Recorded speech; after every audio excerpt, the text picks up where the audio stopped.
Hey, this is Diggy here from ForexHabits.com, and today we're going to have a look at Euro US dollar. It is the 5th of July, a Thursday. We're looking at a daily chart, and we're going to try and see what's going to happen and where we can find some profitable trades. So at the moment, the last month since the beginning of June has been a bit of a chop. It's been a rally, but it's been up and down and up and down, and we moved up to the 21 exponential moving average, dropped down, moved up to the 50, which held, dropped all the way back down again, back up to the 50, dropped down to the 21. Yesterday broke through the 21, and now we're here. And I must say it's looking like there will be some more downside, but at the moment we're still in this kind of bear flag congestion thing after this huge drop from 132 to 133 all the way back down to 123. And now we're having this kind of congestion, so it's very likely that Euro US dollar is going to drop further to the bottom of this channel, 124.40. Now after that, it's a question: is it going to break through and is it going to continue to the downside, or is it going to consolidate here, go back up to the 50, maybe even all the way up to the top of this channel before breaking down? That is the question. I actually expect it to head back towards the top of this channel, which would mean another 2 to 4 weeks of chop and consolidation and upwards movement. So for now, I would say it's below the 21 exponential moving average. This is the RSI. The daily RSI is still below the 50, which is actually negative territory. What we can do is we can add a MACD histogram. Where is it? It's under oscillators. We add the MACD histogram, and we can see at the moment it is still positive, or it's above the zero line. So it's difficult to call. I think we're going to head down towards 124.50, maybe even 124.20, and then we're going to see if we're going to bottom here, if we're going to go back up. Because if you take a bit of a look at the larger channel, it is still under this descending trend line, and it would actually work if it would test this, maybe the 100 exponential moving average too, that we would get a rally up to 128, 129, 130, maybe even horizontal here, before heading back down. But it is looking like this is a bear flag.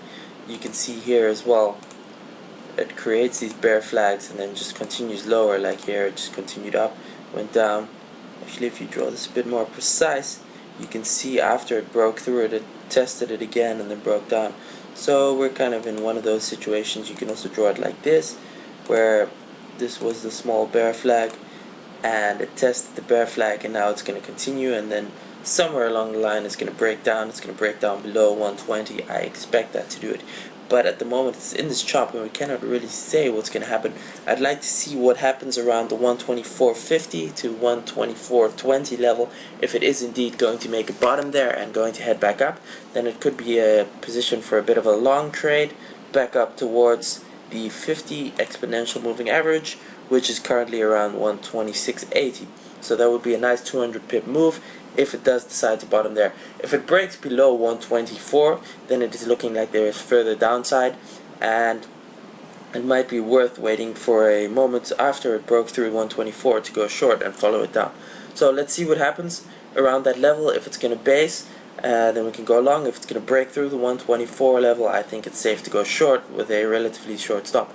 Let's see. We should get an answer to that question today, maybe tomorrow. Tomorrow's Friday, last trading day of the week. We can see what happens. We can quickly put a weekly chart here. You can see the weekly chart, it's still in negative territory here. The slow stochastics, it is kind of oversold, but it's kind of twitching and it's not really sure which way it's showing. The RSI is under the 50, actually under the 40 level, so there could be a big down move. Even though the 21 exponential moving average on the weekly chart has not been reached yet, it could, but it could not, because it could continue to go sideways while the average goes down, and then it would touch it, and then we would head lower, much lower, 120, sub 120. I still think that's going to happen. So let's see what happens around that 124.50, 124.20 level. Is it going to base, or is it going to break through that? Be sure to visit the blog at forexhabits.com, enter your email, subscribe via email to get these updates. And also subscribe to the YouTube channel, leave a comment, leave a thumbs up if you like it, share it with your friends. The more people follow me, the more analysis I like to do, and the more I like to help you make money trading the Forex markets. Cheers!